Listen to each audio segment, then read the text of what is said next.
Hey, everybody. Time for some more spooky shit. Welcome to the Abyss. Who would say ooh-ee on Rick and Morty? Who was that? It was Mr. Meeseeks. I thought it was ooh-wee. I thought it was Mr. Poopy Butthole. Oh, I guess I was wrong. Oh. Yeah, you're right. It was Mr. Meeseeks. Yeah. Mr. Poopy Butthole. Arguably the best name for a character ever. Mr. Poopy Butthole. Hey, you're drinking a Stone IPA. Those are delicious. Yeah, it's all right. I'm drinking a Plasma. It's a hazy IPA from Roadhouse Brewing Company. Roadhouse. Plasma. I told my wife that they made it with human plasma. Less than 1%. That would be She didn't so like gross. that very much. Why does it taste coppery? Yeah. Does that make me a cannibal? I really hope they screened him this time. Did you go see Wolverine and Deadpool? No. Was it good? It was decent. It was decent. Yeah. Like, I liked it because it was a breath of fresh air. Like, it definitely didn't take itself too seriously. Like, it made fun a lot of, like, Fox and other Marvel stuff, which was nice. So, like, you could just go and have a laugh. It was really good. I liked it. I enjoyed it. Because I know you're not huge on superhero films. Obviously, the burnout's real, but it's good. Yeah, I stopped watching all superhero films. I'm done. I can't go. I can't do it. Physically can't bring myself to the theater anymore. Those men and women in tights. I don't know why. Just after Endgame, I could never bring myself to watch another superhero film. So it was your end game. Yeah, pretty much. Mm-hmm. Cool. Very poetic right there. So there is a event happening near us. And Yes, by there near is. us, it's in the same state, but it's about 3 hours away. And it's called Phenomicon. Yeah, And I think we might go. yeah. Might happen. Gonna plan it out. I wonder if we probably couldn't record or do like audio, or if we could do like a roadcaster things. We could do audio to a degree. some We could have a interview. little bit. Yeah. I don't know if we do an interview, but we might be able to talk to David Pleiades. He's going to be there. Yeah. And George Knapp. Yeah, big fan of both of those. I don't know who the rest are, but there's going to be Ben Hansen, Paul Smith, Aaron Sagers, and yeah, that's it. And there's going to be a costume dance party, if you're into that sort of thing. Cleet is very into it. I was like, hey, we can head out. And he's like, hang on a second. I've got the perfect costume. We got to dance our way out of that mofo. You just in a big T-Rex costume getting plastered, and you just pass out. Just drag you out. And I used to be a big deal after the Cretaceous period. show some respect. All right. So what are we talking about tonight? So we are kicking off our new series voted by you, our listeners, which is the Celebrity Conspiracy Theory Iceberg. So it's the surface level. And we're going to be doing the first 8, which covers all of Tier 1. Definitely not as extensive as the just Conspiracy Theory Iceberg, which had like 500 billion topics. So yeah, we're going to jump into some celebrities and their conspiracy theories. It also means we'll go into more depth, which is kind of more exciting. But this show is by the listeners and for the listeners. And you guys chose this. Here we go. So let's jump in. The first conspiracy theory on this list is the Avril Lavigne was replaced theory. It's What? one of the most intriguing and bizarre celebrity conspiracy theories of the 21st century. According to this theory, the Canadian pop-punk singer Avril Lavigne, who skyrocketed to fame in the early 2000s with the hit, like, Complicated, and Skater Boy. You remember those, Britton? Huh? I'm just a skater boy. He said, see you later, boy. Yeah, you're a Hell big yeah. fan. Knew it. Huge fucking fan. She was actually replaced by a lookalike sometime around 2003. What? The theory posits that the real Avril Lavigne died or disappeared under mysterious circumstances, and the doppelganger, named Melissa Vandella, took her place to keep Avril Lavigne's brand alive. The roots of this conspiracy trace back to a Brazilian fan blog that surfaced in 2005, which claimed to have uncovered discrepancies in Avril's appearance and behavior. The theory hinges on several key points. Number 1, the facial differences. Supporters of the theory argue that there are noticeable differences in Avril's facial features before and after 2003. They point to changes in the shape of her nose, chin, and overall facial structure. Some conspiracy theorists suggest that these differences are too significant to be explained by the natural aging process or minor cosmetic enhancements. 2. The height and body language. Proponents also claim that the new Avril is slightly shorter than the original and has different posture and body language. They note that the pre-2003 Avril often slouched and had a more tomboyish stance, while the post-2003 Avril appears to be more upright and feminine. 3. Musical style and lyrics. Another cornerstone of this theory is the drastic shift in Avril's musical style. Her early albums were characterized by a raw, rebellious attitude with angsty lyrics that resonated with teenagers. However, starting with her 2004 album, Under My Skin, her music took a more polished, pop-oriented sound. Critics of this shift argue that the change was too abrupt and coincided too neatly with her supposed replacement. They also point to the lyrical content that seems more mainstream and less personal, as if the new Avril is less connected to her past self. Number 4 is handwriting analysis. Conspiracy theorists have gone so far to analyze Avril's handwriting before and after 2003. They claim that there is a subtle yet distinct difference, which they attribute to handwriting of two different individuals. The theory posits that the new Avril, Melissa, struggled to perfectly replicate Avril's handwriting, leading to these inconsistencies. Number 5. Hidden messages in songs. Perhaps one of the most eerie elements of the theory is the suggestion that the new Avril has left clues about the replacement in her lyrics.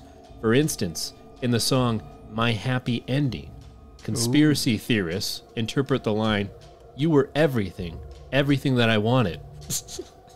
I thought that My Happy Ending was just relating to a massage. Did you, did I do it right? You're everything, everything I wanted. Anyways. Yeah, sounds great.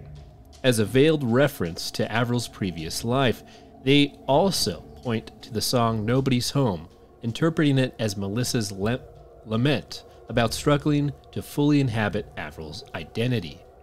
6. The red carpet incident.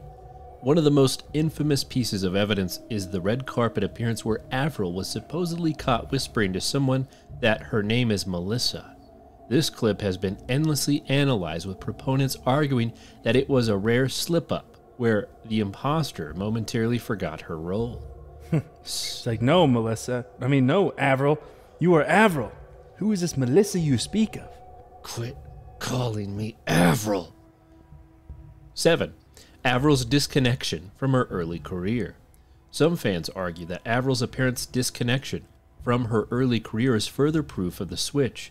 She rarely performs her older songs live, and when she does, there's a perceived lack of passion compared to her early performances. This, according to the theory, is because Melissa doesn't have the same emotional connection to Avril's original work. The darker side of the theory is for those who take the theory to its extreme.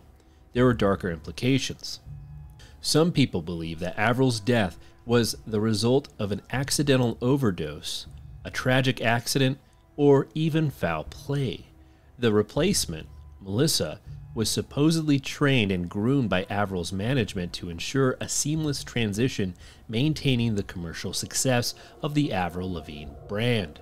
Skeptics, of course, argue that these changes are simply the result of natural evolution, both in Avril's personal growth and her career as an artist. They point to the pressures of fame, the influence of record labels, and the inevitable shifts in style that come with growing older. However, for those who believe the idea that Avril Lavigne we see today is not the real Avril, remains a chilling reminder of how little we might truly know of the lives of the rich and famous. What do you think, Britton? Do you think she's a doppelganger? No. I think we're going to run into that a lot, especially because lately, and these might be on the list later, but like the whole Britney Spears thing, same thing. There was what was her name? Queen Elizabeth? Not Queen Elizabeth. What was her name? The British lady. The Queen? Take that. No, it was the Prince, what's her fucking name? Oh, Prince Andrew? Just kidding. Prince Andrew, yeah. I don't know. But there was like the princess, like they went missing and she got really sick. It was like before she had cancer. And everyone's like, oh, she's dead. But the whole Britney Spears thing of like her TikTok, she's just unhinged and she's dancing with knives. She's just lost her shit. It doesn't mean she's dead. And everyone's like, no, look, the facial structure is wrong. It's different. I'm like, she's just mentally not okay.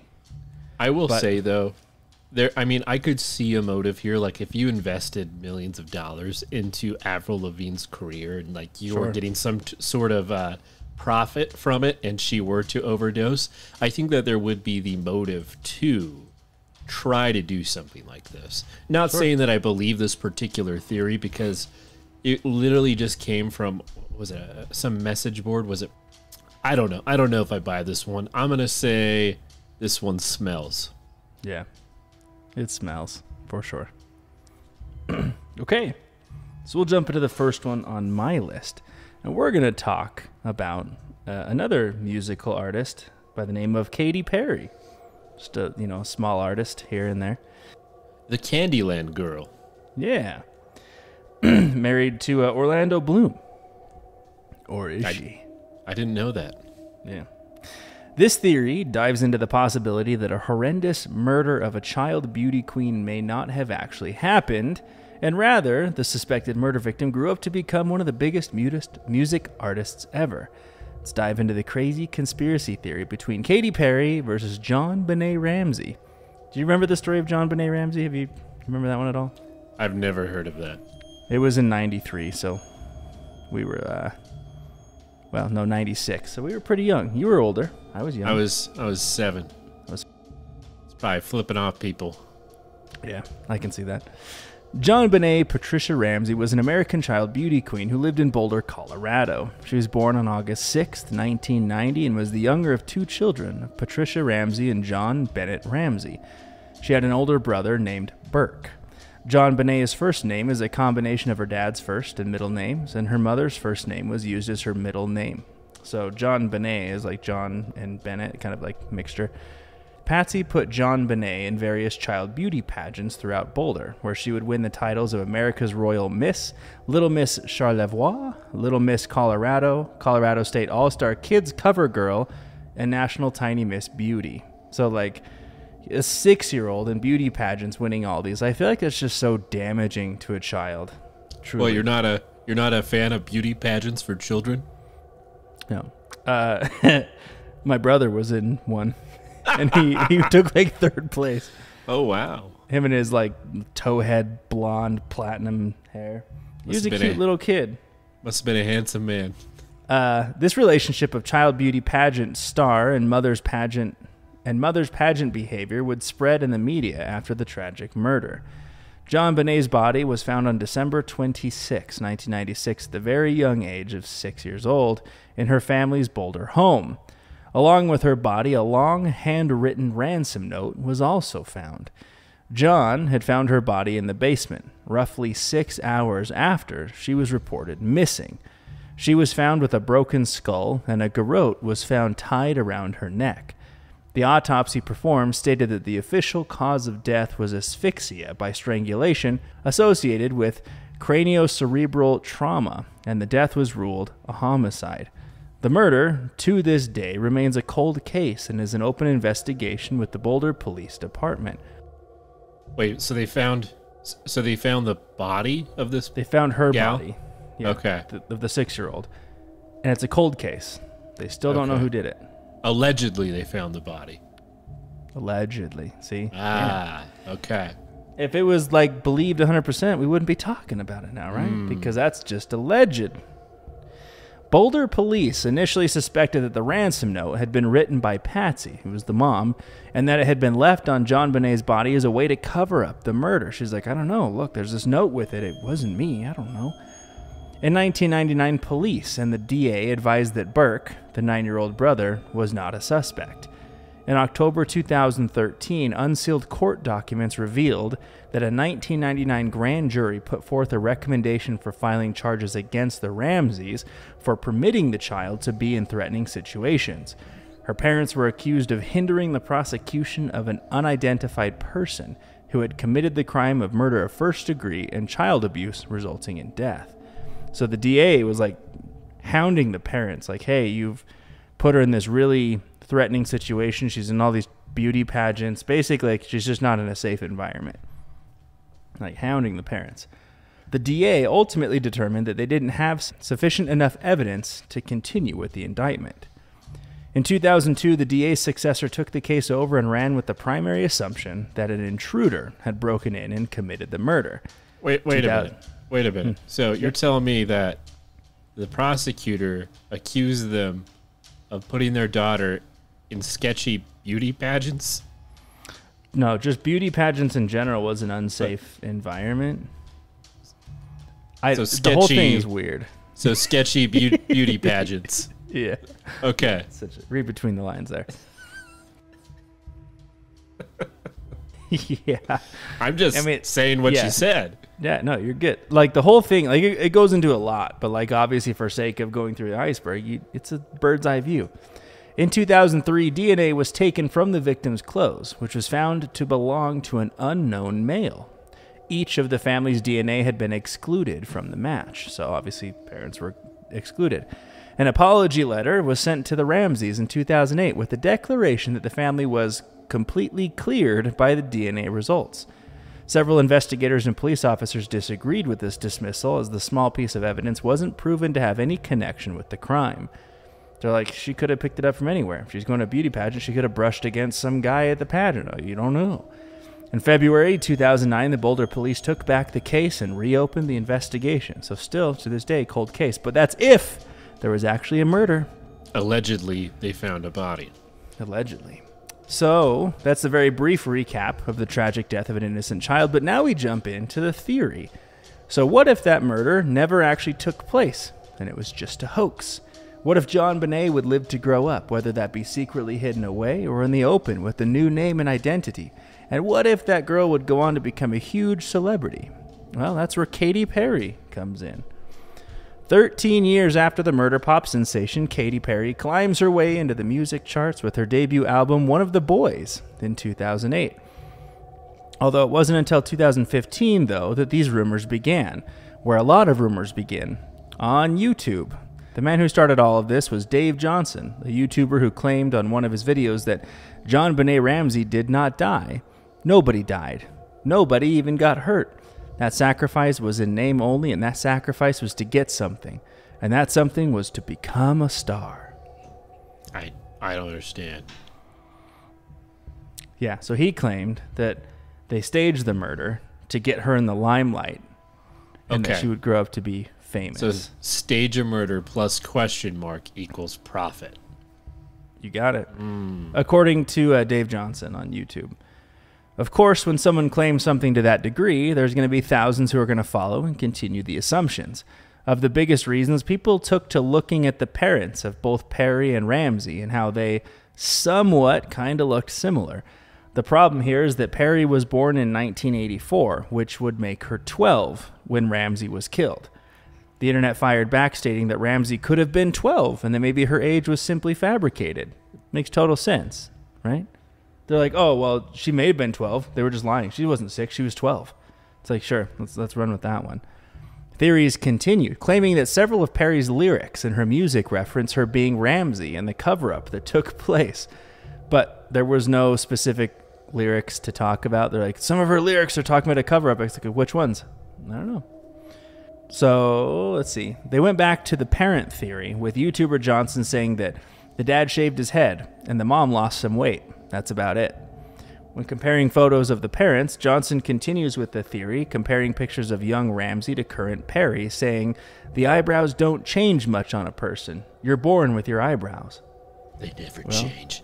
You can run as far and fast as you want, but your eyebrows are going to stay right there the rest of your life until you're dead. I've seen those eyebrows before. Those are I- John Bonet's eyebrows. They have eyebrow recognition of the cameras. It's all about the eyebrows, man. Forget DNA. You look at someone's eyebrows.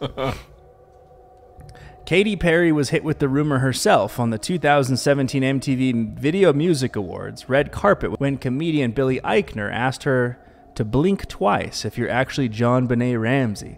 He's like, blink twice. To which Perry replied, wait, no, that's not real. Did she blink twice? Oh, damn. I think she was blinking, and then she's like, oh, wait, no, that's... She's like rapidly blinking. He's like, what are you doing? Well, I don't know, I just have a twitch for some reason. I'm not John Bonet. Blinking. So that's it. So what are your thoughts, Cleet? I think it's fake as hell. Oh, you don't think that John Bonet grew up to be Katy Perry? You think she was actually murdered? Fake child sacrifice plus question mark equals pop star. Yeah. I kissed a girl, and I liked it. Yeah. So, yeah, that was it. I mean, I want to believe it because then that just means that a 6-year-old wasn't murdered, but unfortunately, yeah, it's not true. Okay. Let's jump into the next one. This one is the Beyonce fake pregnancy theory. Whoa. Scandalous. This is one of the most notorious and enduring celebrity conspiracy theories, captivating the public's imagination and sparking endless debates. According to this theory, the globally renowned pop icon Beyoncé faked her 2011 pregnancy with her first child, Blue Ivy Carter, and used a surrogate to carry the baby instead. The theory suggests that the pregnancy was a carefully orchestrated performance designed to maintain her image while concealing the truth from the public. This conspiracy theory first gained traction in October 2011 during Beyoncé's widely publicized pregnancy. It began with a single bizarre incident that sent the rumor mill into overdrive, a televised interview where Beyoncé's baby bump appeared to fold unnaturally as she sat down, leading some viewers to speculate that she was wearing a prosthetic belly. Well, I mean, babies can move, though. It's just doing barrel rolls in there. You just see a hand. You've seen Alien, right? The chest burster. Oh, Lord. This theory's foundation lies in the now infamous interview Beyoncé gave on the Australian talk show. As she was gracefully lowering herself into the chair, her baby bump seemed to collapse and then expand again, creating an optical illusion, allegedly, that looked like it was folding. Allegedly. This moment was captured on video and quickly went viral, fueling speculation that Beyoncé was wearing a fake baby bump. Conspiracy theorists argue that such a dramatic distortion could only be explained if the bump was a prosthetic rather than a real pregnancy belly. Another pillar of this theory is the observation that Beyoncé's physique remained remarkably unchanged throughout her pregnancy. Critics noted that while most pregnant women experience visible changes in their body shape and weight distribution, Beyoncé seemed to retain her supple figure, with only her baby bump growing. This, combined with her frequent use of loose-fitting and strategically designed clothing, led some to believe that she was hiding something, possibly a prosthetic belly. Fashion also played a significant role in the theory. Conspiracy theorists pointed out that Beyoncé often wore flowing gowns, oversized blazers, and other outfits that concealed her midsection, which, people are probably going to do if they're pregnant, but... What do you think? Even before the pregnancy was announced. They argue that these choices were part of a deliberate effort to mask the truth and maintain the illusion of a natural pregnancy. Central to this theory is the belief that Beyoncé used a surrogate to carry Blue Ivy. Proponents argue that Beyoncé, concerned about the impact of pregnancy on her body and career, opted for surrogacy, but decided to keep it a secret to avoid public scrutiny. They speculate that the surrogate was kept out of the spotlight while Beyoncé maintained a public image of a glowing, expectant mother. Some theorists even claim to have identified the supposed surrogate pointing to a cryptic social media post and sightings of women who they believe fit the profile. However, these claims are based on circumstantial evidence and have never been substantiated. Beyoncé announced her pregnancy in a spectacular fashion during the 2011 MTV Video Music Awards, revealing her baby bump on stage after performing Love on Top. Yeah. That's how conception happened. Yeah, that's how it happened. Conspiracy theorists argue that the timing of the announcement was suspicious, coming at the moment when Beyoncé was at the height of her career and poised to take her brand to new levels. This suggests that the dramatic reveal was a calculated move to maximize media attention and ensure that the pregnancy became a defining moment in her public image. The theory also delves into the highly controversial nature of Beyoncé's public appearances during her pregnancy. She and her husband, Jay-Z, are known to be extremely private, carefully curating what the public sees. Conspiracy theorists argue that this level of control extended to every aspect of her pregnancy, from carefully staged photo shoots to limited public appearances. They claim that this meticulous management of her image was necessary to maintain the illusion of a natural pregnancy. The lack of candid, unguarded moments during this time is cited as further evidence that Beyoncé was hiding something, namely, the truth about how Blue Ivy was really brought into this world. For those who believe in this theory, the implications are unsettling.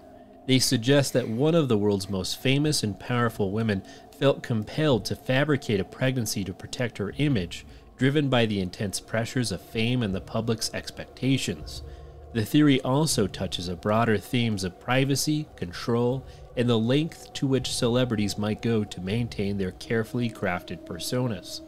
Skeptics, of course, dismiss this theory as pure speculation, arguing that the bump fold incident was simply a trick of the fabric and the camera angle, and that Beyoncé's unchanged figure is a testament to her disciplined lifestyle. They point out that Beyoncé has consistently denied the rumors and that her and Jay-Z's love for their daughter, Blue Ivy, is genuine and well documented. I don't know why those would be mutually exclusive. I was going to say, why is it? We love her. We love her. We love her. It's like, both of them can happen. You realize that? I was going to say, why does that have to exist? The theory persists, fueled by the mystique that surrounds Beyoncé. So with this theory, I kind of think it could be true. It's not that far-fetched. I mean, compared to the other two we've read, where people are completely cloned or not murdered. I could see this happening, 100%. Faking a pregnancy. It's probably one of my most believable ones, but anyways, go ahead, buddy. Okay. Well, sure. we're gonna jump back into the unbelievable here. So I really like this one. I think this one is great, in my opinion. But we're going to talk about Taylor Swift. So I think it's safe to say that we all know who Taylor Swift is. And if you don't, maybe that's a good thing. Swift is arguably among the most notable artists in today's time, with her numerous songs of dirty breakups and failed relationships. But what if she comes from a more sinister background, rooted in a possible satanic nature? I've heard this. I've heard of this one. Yeah. The Leve stuff.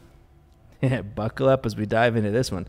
So first, before we talk about Taylor Swift, we're going to talk about a gal named Zena Galatea Shrek, or Nee Leve, known professionally by her mononymous artist name, Xena.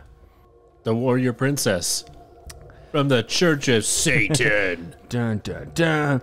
She's a Berlin-based American visual and musical artist, author, and spiritual leader of the Sethian Liberation Movement, or SLM, which she founded in 2002. She was raised within the Church of Satan and came to international prominence very early in life as the organization's first spokesperson, defending the church during the 80s. You know, the whole satanic panic movement that was going on? Yeah. Not a big deal. You know, some people are born Methodist, Baptist, Mormon. Other people are born in the Church of Satan. Yeah, it's not a big deal. Not a big deal. She resigned her position in 1990 and cut ties with her father, renouncing Levian Satanism, which ultimately led her to pursue Tibetan Tantric Buddhism. So she went from Satanism to Buddhism. Talk about complete... Tantric Buddhism. Yeah. Tantric.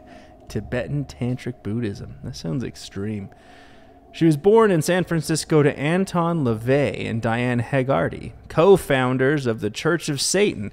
And on May 23rd, 1967, at just 3 years old, she had the first and most highly publicized satanic baptism in history performed by her father. The ceremony gained worldwide publicity, with the reenactment of the ceremony being recorded for the Satanic Mass vinyl LP in 1968. Did you know that was a thing? They have a Satanic Mass vinyl LP? No. A record? Actually, I have it. I'm kidding. Yeah.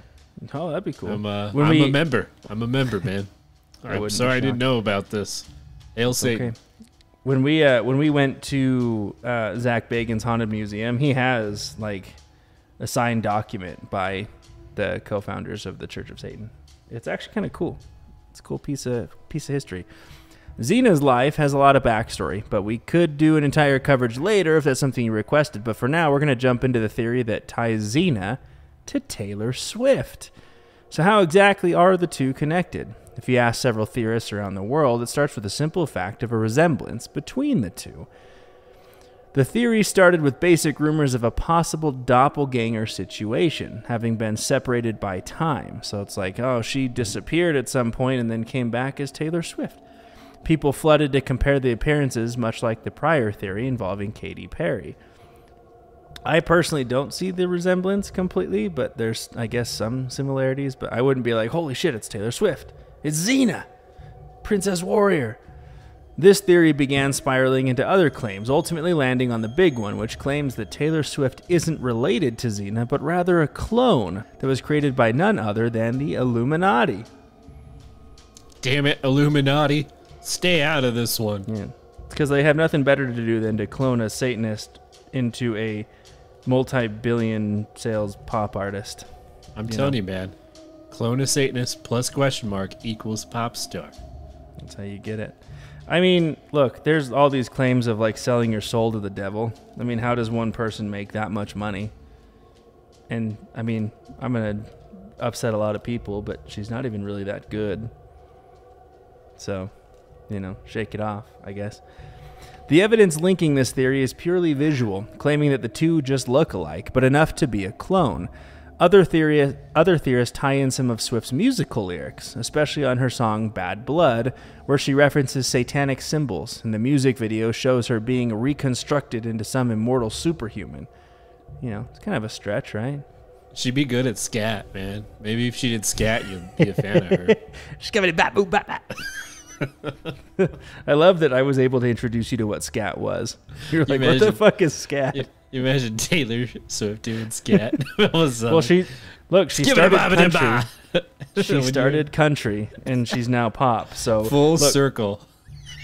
I mean, it's kind of like a reverse Post Malone, right? Post Malone started more of like his stuff, and then now he's doing country. So look, if Taylor Swift busted out a scat album, I might give it a try. I'm not gonna lie. Taylor Swift scat. Are you kidding me? Oh my God. As with all theories, it's a bit of a stretch, but that doesn't stop people from believing this to be true. There's really not much to go on here, but I guess the question that makes people wonder is how the hell did she end up so fucking popular and famous? You decide. Do you think it's true, Cleet? Do you think that the Illuminati decided to clone a once upon a time Satanist to be Taylor Swift? I'm going to give this one 3 thumbs down. Oh, 3 thumbs down. Yeah. Yeah, it stinks of shit for sure. So, okay. All right, back to you, good sir.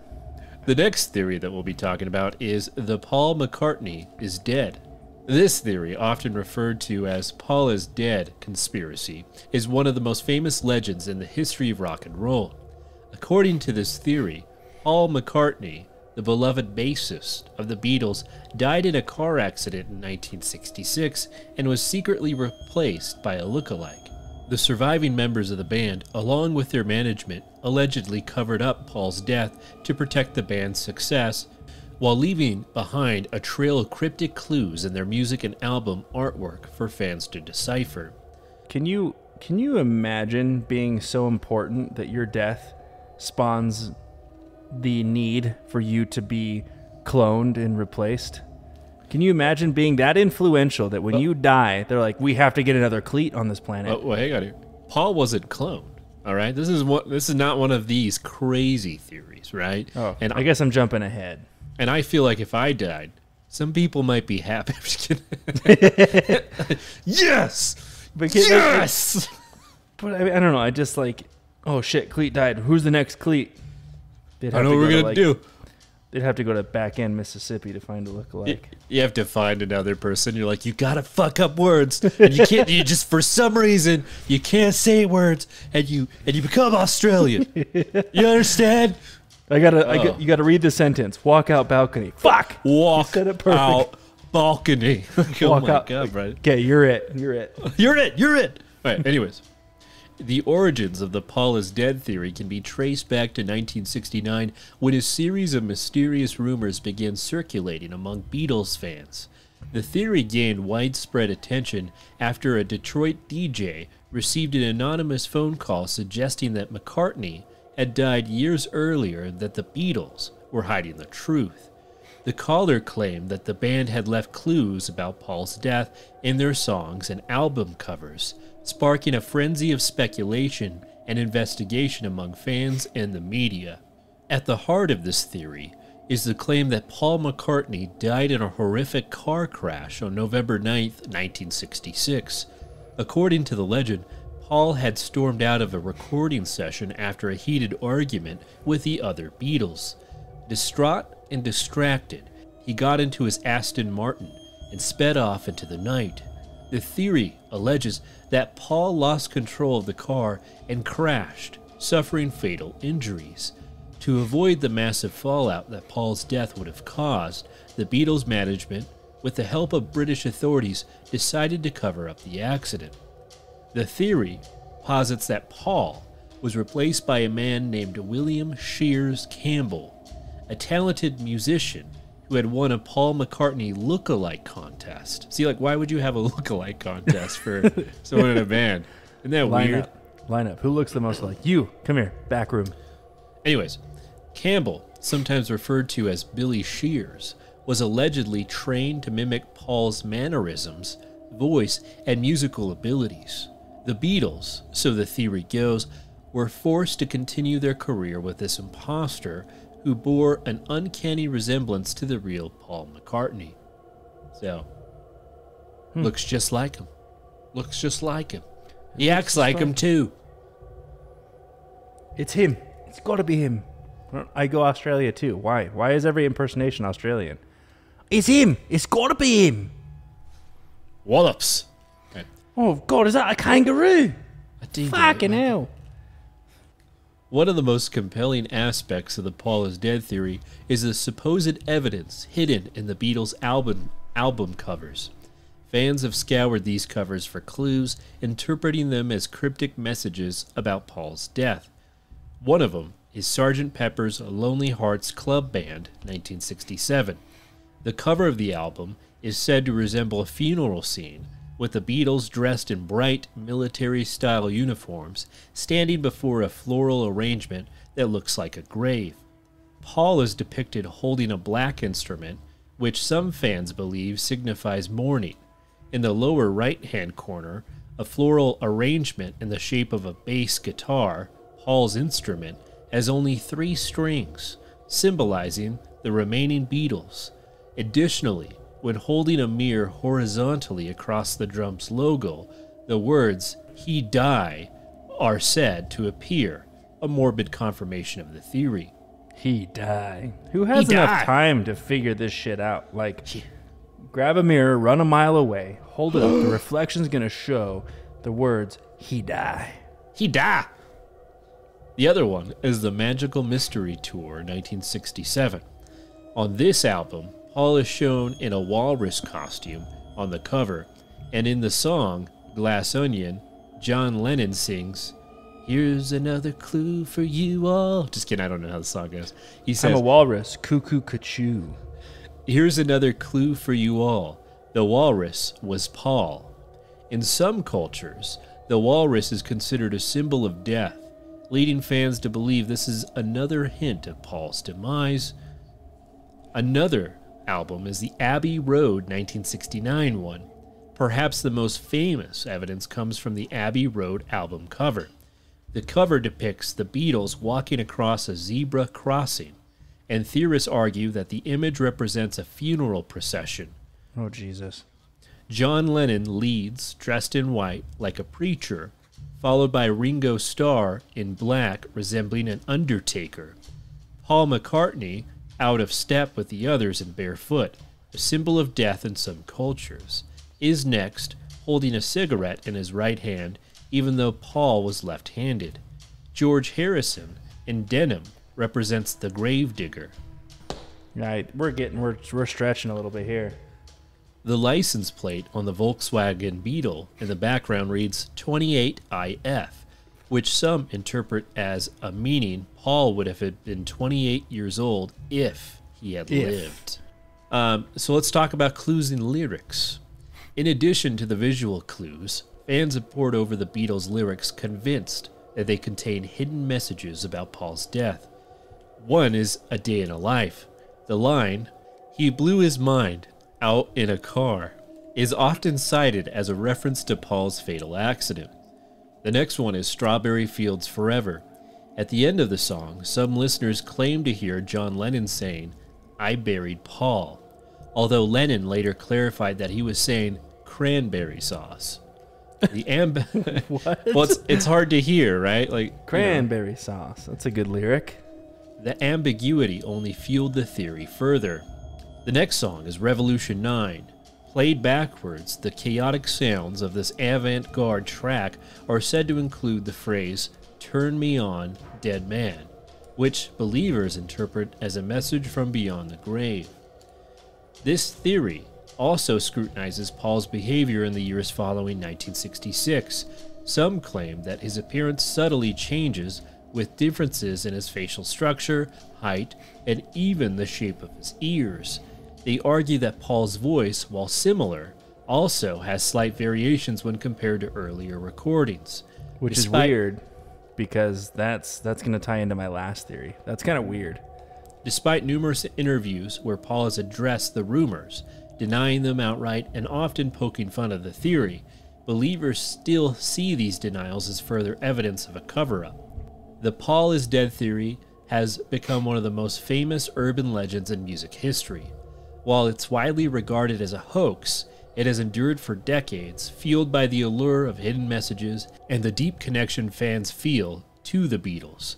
Some see it as a playful game, a way to explore the band's work on a deeper level, while others genuinely believe the Beatles hid the truth about Paul's death in plain sight. Regardless of its veracity, the theory has become an incredible part of the Beatles' mythology, adding a layer of mystery to the band's legacy. For many, the Paul is dead theory remains a fascinating blend of creativity, coincidence, and the power of suggestion, a story that, like the Beatles themselves, refused to fade away. That's it, man. Paul's dead. Bitches! Damn. Look, this is the most believable one out of Katy Perry and the other fuck. Well, I was going to see if you're going to keep going. That's great. Leave that in for sure. 100%. That's great. But I mean, Beyonce's was pretty believable. Like, the fact that someone's dead and you're just covering up, fine. But like, someone died but didn't die, or a clone of someone, yeah, come on. All right, so the next one. Let's talk about Keanu Reeves. We all know Keanu Reeves. Keanu Reeves is great. So Reeves is a Canadian actor and musician and is known as arguably the nicest man in all of Hollywood. He began acting in his teenage years, gaining worldwide fame for his role of Ted in Bill and Ted's Excellent Adventure, released in 1989.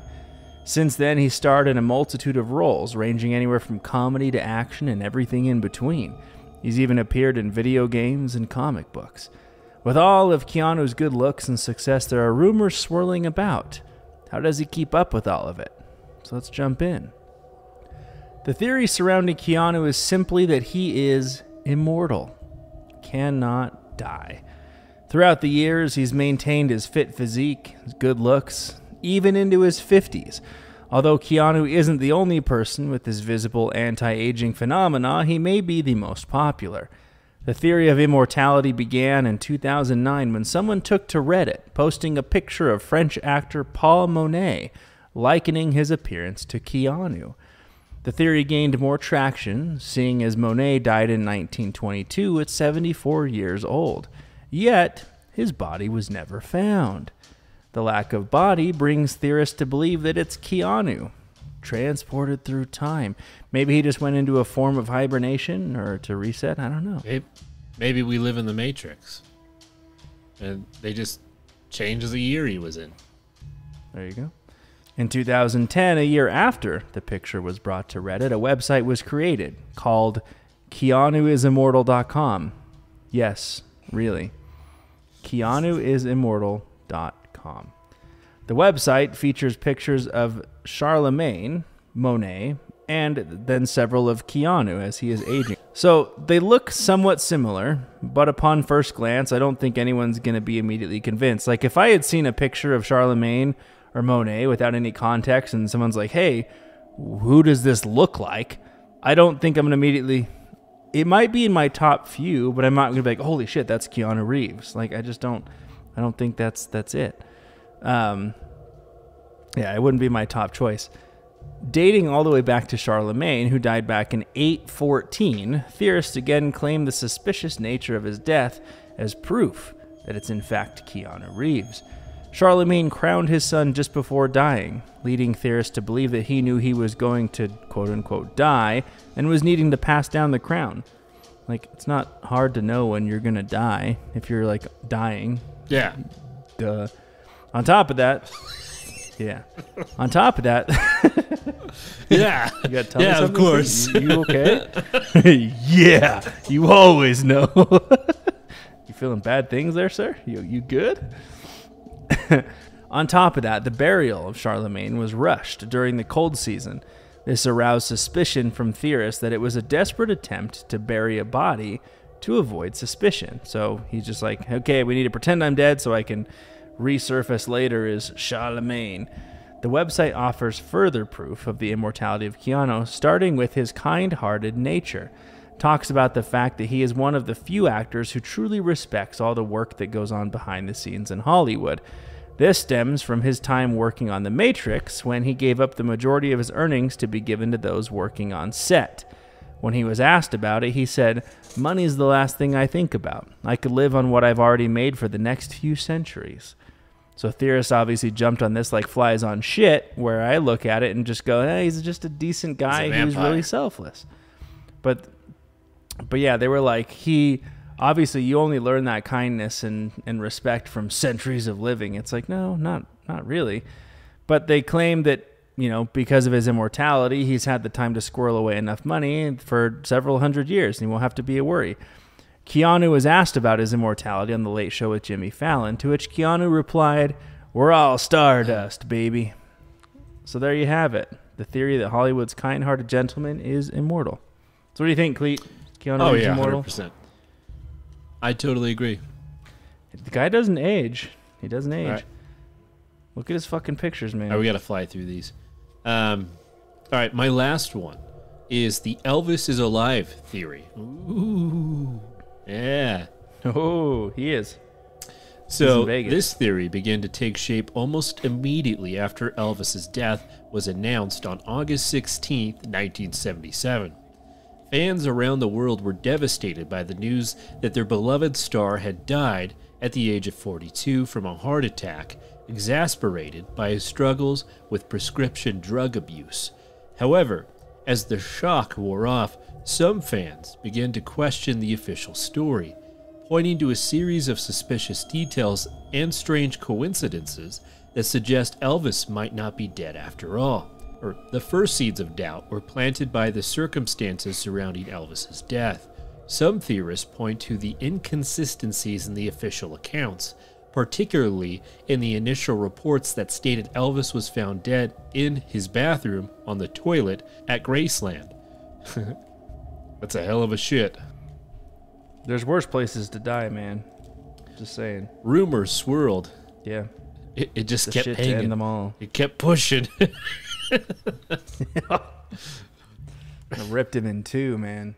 Rumors swirled that the body was discovered in a different part of the house, and there were conflicting reports about the timeline of events. Additionally, the fact that his autopsy was sealed for 50 years only added to the suspicion, leading some to believe that there was something to hide. One of the most famous pieces of evidence in the Elvis is alive theory is the tombstone at Graceland, which bears the name Elvis Aaron Presley. Conspiracy theorists point out that Elvis' middle name was actually spelled A-R-O-N and not A-A-R-O-N, leading them to believe that the tombstone was a deliberate mistake. Deliberate. You spelled it wrong on purpose. Signifying that the person buried there was not the real Elvis Presley. I mean, of course. Some believers assert that the body in the casket during Elvis's funeral was not his at all, but a wax dummy. They claim that those who saw Elvis in the open casket remarked on how plastic and unnatural he appeared, and some even suggested that the air conditioning in the room was set unusually high to prevent the wax from melting. I can't do this one. This theory gained traction after reports emerged that a fan supposedly took a photograph of Elvis in the casket, which allegedly shows an artificial-looking face. The most compelling aspect of this theory for many is the numerous sightings of Elvis that have been reported over the years. From the day of his death onwards, fans have claimed to have seen Elvis in various locations around the world. Once on Epstein Island. I'm just kidding. The first major sighting occurred on the day of his supposed death, when a man resembling Elvis was reported seen buying a one-way ticket to Buenos Aires at the Memphis airport. This man, according to the theory, was Elvis himself fleeing the country to start a new life in Argentina. In the years that followed, Elvis sightings became a global phenomenon. People claim to have seen him at gas stations, in fast food restaurants, and even in Las Vegas, his old stomping ground. The sightings were so frequent and widespread that they became a staple of tabloid headlines, with some people even claiming to have spoken to Elvis, who they said was living under an assumed name. A more elaborate version of the theory suggests that Elvis faked his death with the help of the U.S. government. According to this narrative, Elvis had been recruited by the FBI to help infiltrate and take down a criminal organization known as the Fraternity, which was involved in organized crime, drug trafficking, and other illicit activities. After his cover was blown, and the theory goes, Elvis was placed into a witness protection program to protect him from retribution, and his death was faked to facilitate his disappearance. Some theorists believe that Elvis left clues in his music and public statements that hint at his desires to escape fame and live a normal life. They pointed songs like Going Home and If I Can Dream as expressing his longing for freedom and peace. Additionally, in his later years, Elvis often spoke about the pressures of fame and the toll it took on him, leading some to speculate that he was preparing to make an exit from the public eye. So that's the Elvis theory, man. He's still and walking around this world, this mortal realm, with his I knew it was him. He had blue suede shoes. Okay, so we're going to end on another journey to the Beatles, which claims that the Beatles never existed. That's right, they never existed. Everyone knows the Beatles. Everybody. The English rock band formed in Liverpool in 1960, comprised of John Lennon, Paul McCartney, George Harrison, and Ringo Starr. Everyone knows the Beatles because they're regarded as the most influential band of all time. All this is true except for the fact that they may not have ever existed at all. At least that's what this theory would have you believe. The Beatles, as they were presented to us, never existed.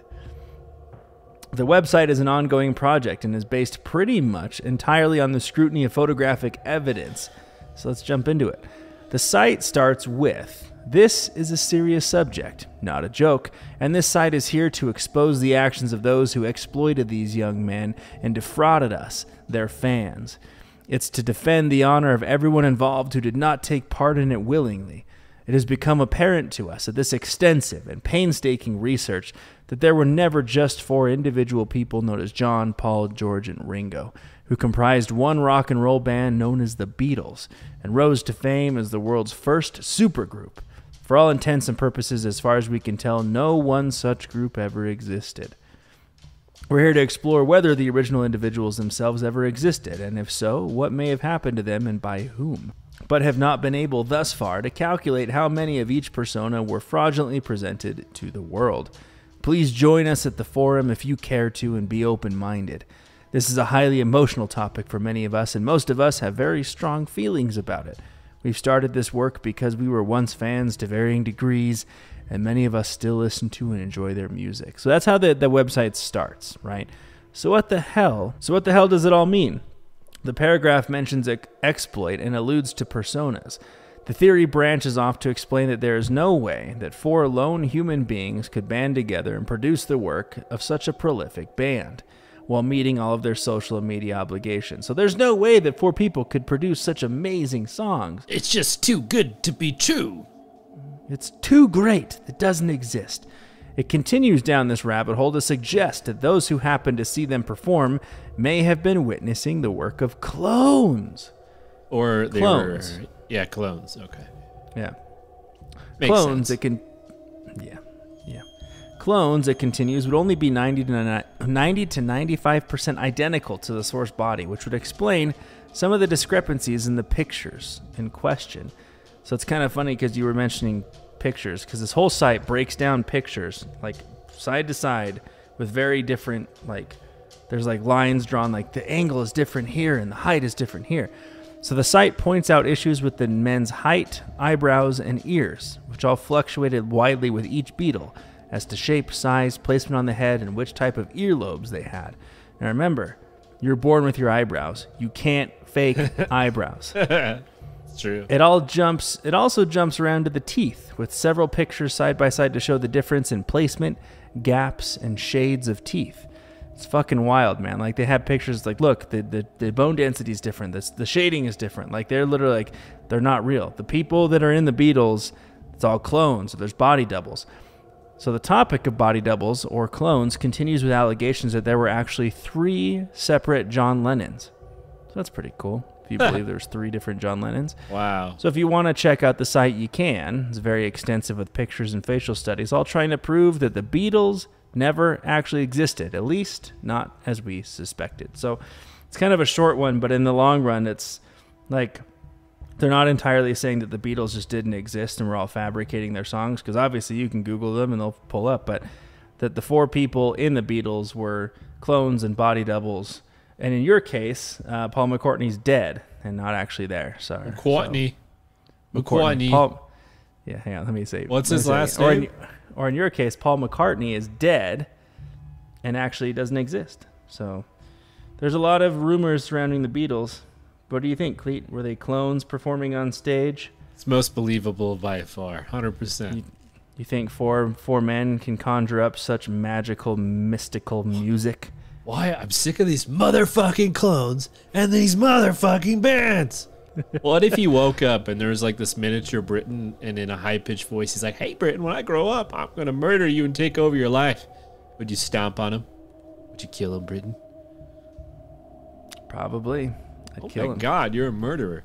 All right. I'd kill for less. Okay. Well, that's going to wrap up the surface level of this conspiracy theory celebrity iceberg. So we're going to go ahead and wrap up with the evening. Thank you all for joining us. And as always, a major shout out to our paid supporters of the show. Modelo Time Cleat Feet. He changed it. It's Son Cleat of a Feet. bitch. Son of a bitch. You take my feet out of this. Oh, my God. It went from Cleat Meat to Bill Cleaton to Great Britain and now Cleat Feet. So this is amazing. So Modelo Time, Cleat Feet, Curtis and Lara, Mothman Devin, Lara, Conklin family, and Lou, thank you again for your support of the show. Greatly appreciated. We appreciate it very much. And if you yourself want to be a supporter of the show, click the link below. There's several tiers to choose from. We'll put the money to good use. It's going to pay for a Phenomicon. It's going to pay for a Phenomenon. Correct. Phenomenon. If you're listening to us on YouTube, please like, share, and subscribe, as it really helps us get us out there. And as always, thank you for entering the abyss. Until next time.